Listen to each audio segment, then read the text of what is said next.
আসসালামু আলাইকুম রহমতুল্লাহ। প্রিয় দর্শক, এনসিপি নেতাদের গাড়িবহর নাকি বালু ট্রাক দিয়ে ঠেকিয়েছে বিএমপি এবং পুলিশ প্রশাসন। প্রিয় দর্শক, খালেদা জিয়ার বাড়ির সামনে যেভাবে আওয়ামী লীগ ছাত্রলীগ আপনার বালু ট্রাক দিয়ে আটকাইছিল, ঠিক অনুরূপভাবে এনসিপির নেতাদের গাড়িবহর আটকানোর জন্য নাকি পুলিশ প্রশাসন এবং বিএমপির লোকজন বালু ট্রাক রাস্তায় রেখেছে। অনেক ট্রলি রেখেছে, কিন্তু বালি নাই, বালি ভর্তি নাই, এমনি ট্রাকগুলো দাঁড় করে রেখেছে। এখন ঘটনা হচ্ছে যে মশা মারতে কামান দাগান, ঘটনা এরকম হয়েছে। দেখেন, এখানে তো প্রতিবাদ কি করব, প্রতিবাদ করার তো কোনো কিছু নাই। বিএমপির লোকজন এখন আসলে গত 17 বছর ধরে যারা বিএমপি আওয়ামী লীগ করছে, ওই আওয়ামী লীগের লোকজনই ঘুরে ফিরে এখন বিএমপি করতেছে। আবার এই বিএমপির পতন ঘটবে, আওয়ামী লীগ ফিরে আসবে, এই বিএমপির লোকজনই আবার আওয়ামী লীগ করবে। এটা হচ্ছে বাংলাদেশের রাজনীতি। বিএমপি এবং আওয়ামী লীগ দুইটা দল মিলেই কিন্তু একটি দল। সময়ের পরিবর্তনে যার যখন পতন ঘটে, যে যখন ক্ষমতায় থাকে, তখন লোকজন সেই দিকে যায়, সেই দল করে। এটা হচ্ছে বাস্তবতা। এখন এই যে যেসব বিএমপির মধ্যে সন্ত্রাসী দেখতেছেন না, যারা এই ধরনের অপকর্ম করতেছে, হামলা করতেছে, এদের বেশিরভাগই কিন্তু গত 17 বছর ধরে আওয়ামী লীগের সাথে ছিল, ছাত্রলীগের সঙ্গে ছিল। ঘুরে ফিরে এখন তারা পদ পদবি চেঞ্জ করে বিএমপিতে যোগদান করে এই ধরনের কর্মকাণ্ড ঘটাচ্ছে আর বিএমপির নাম নষ্ট করতেছে। আর তারেক রহমানও মজা নিচ্ছে, কারণ এনসিপির নেতারা, বিশেষ করে পাটোয়ারি, তার মুখ তো খুবই আগলা, আপনারা জানেন। সে আমাদের প্রধানমন্ত্রী তারেক রহমানকে নিয়ে বিভিন্ন সময় উল্টোপাল্টা কিছু বক্তব্য দেন, যার কারণে সারা বাংলাদেশের বিএমপির নেতাকর্মীরা তারা খুবই ক্ষিপ্ত। তো তারেক রহমানও চুপ করে আছে। বিএমপির লোকজন বিভিন্ন জায়গায় হামলা করতেছে এনসিপির উপরে, তারেক রহমানও চুপ করে মজা নিচ্ছেন, বিএমপির লোকজনও মজা নিচ্ছেন এবং মনে মনে বলতেছে ঠিক আছে, দেশে না ঠিক আছে, এক ভালো কাজ করছে, মনে মনে এরকমেরই মজা নিচ্ছে। কারণ কি? কারণ এই যে প্রধানমন্ত্রী তারেক রহমানকে নিয়ে বাজে মন্তব্য করে, উল্টোপাল্টা বক্তব্য দেয়, কারণ তারেক রহমান তো নির্দেশ দিয়ে কোনো কিছু বলতে পারে না, তারেক রহমান জবাবও তো দিতে পারে না।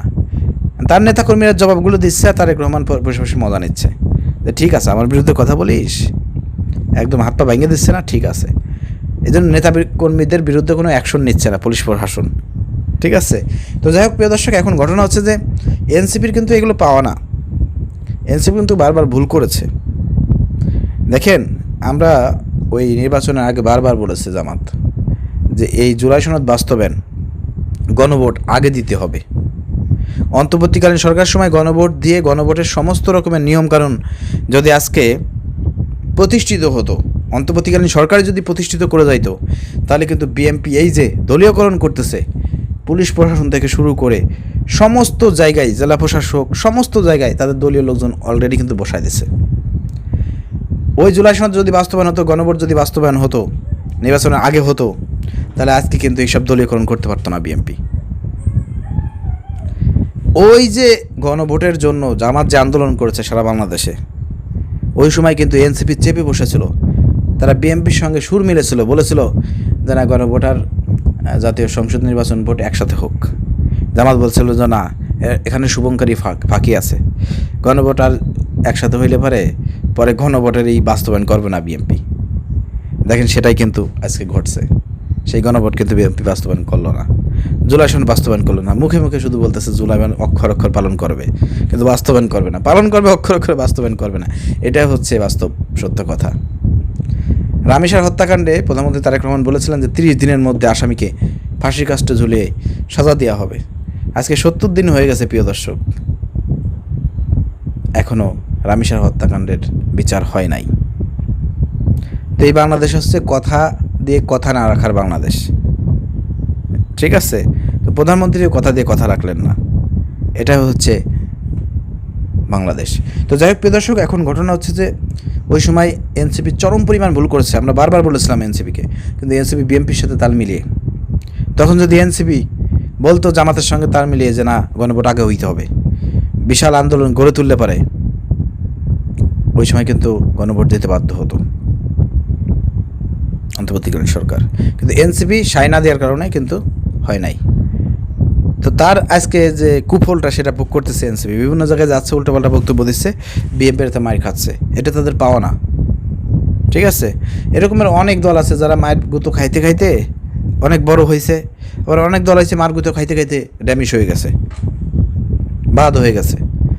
তো যাই হোক প্রিয় দর্শক, আজকে যে পুলিশের যে ব্যবহারটা আপনারা দেখেছেন সোশ্যাল মিডিয়ায় এনসিপি নেতাকর্মীদের সঙ্গে, হবিগঞ্জের উদ্দেশ্যে যখন যাচ্ছিল তখন পদে পদে পুলিশ বাধা দিয়েছে, বালুর ট্রাক ট্রলি দিয়ে রাস্তা আটকে বাধা দিয়েছে। এমনকি আমরা দেখলাম মাহমুদা মিতু, যিনি সংরক্ষিত নারী আসনের মহিলা, তার গায়ে হাত দিয়েছে পুলিশ প্রশাসন। অনেক ধাক্কাধাক্কি হয়েছে, বৃষ্টির মধ্যে বসে আন্দোলন করেছে। সর্বশেষ অনেক কাহিনীর পরে এনসিপির নেতারা হবিগঞ্জে গিয়েছে, সেখানে মামলা করেছে। মানে অনেক কাহিনী দেখলাম, ঠিক আছে, কাহিনী দেখলাম আর ভাবলাম, চিন্তা করলাম কোন বাংলাদেশে আমরা বসবাস করতেছি। তো আওয়ামী লীগের বাংলাদেশ আর বিএনপির বাংলাদেশের মধ্যে পার্থক্য কোথায়? Same to same. এই বাংলাদেশের জন্য তো আমাদের এই জুলাই যোদ্ধারা জীবন দেয় নাই।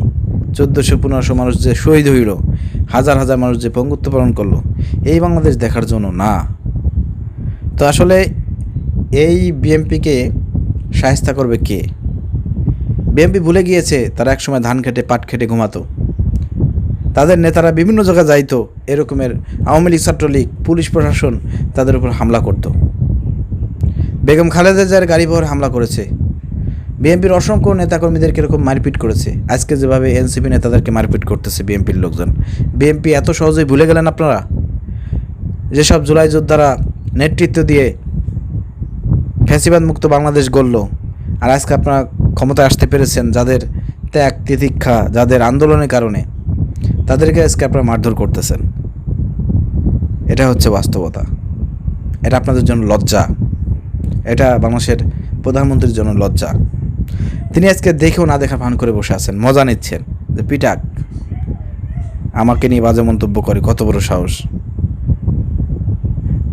নেতাকর্মীদের পিটাচ্ছে আর তিনি মজা নিচ্ছেন। গ্রেপ্তার করতে পারতেছে না পুলিশ প্রশাসন, আরও এনসিপি নেতাদেরকে ঠেকিয়ে দিচ্ছে। এই হচ্ছে অবস্থা।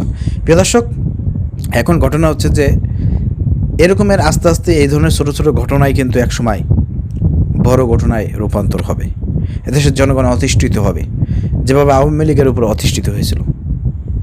দেখা যাবে যে এই বিএনপিকে শায়েস্তা করার জন্য আবার মানুষ ঐক্যবদ্ধ হয়েছে আওয়ামী লীগের সঙ্গে। আওয়ামী লীগকে নিয়ে আবার দেশের জনগণ আন্দোলন করে হয়তো বিএনপিকে সাইজ করবে, পতন ঘটাবে। এখন বিএনপিকে সাইজ করার জন্য আওয়ামী লীগকে প্রয়োজন হতে পারে। অনেক মানুষ এই ধারণা করতেছে, অনেকেই এই ধরনের কথা বলতেছে।